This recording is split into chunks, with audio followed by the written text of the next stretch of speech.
بسم الله الرحمن الرحيم والسماء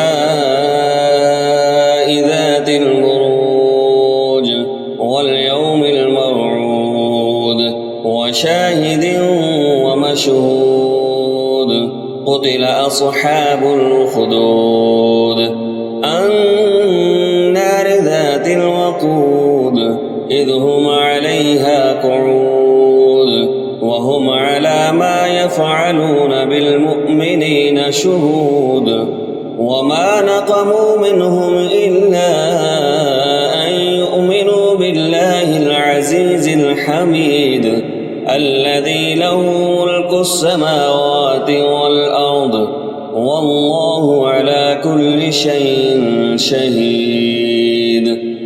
إن الذين فتنوا المؤمنين والمؤمنات ثم لم يتوبوا فلهم عذاب جهنم ولهم عذاب الحريق.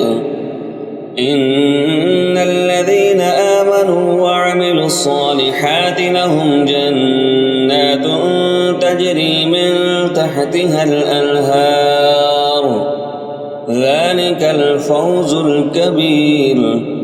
إن بطش ربك لشديد إنه هو يبدئ ويعيد وهو الغفور الودود ذو العرش المجيد فعال لما يريد. هل أتاك حديث الجنود فرعون وثمود بل الذين كفروا في تكذيب والله من ورائهم محيط بل هو قرآن مجيد في لوح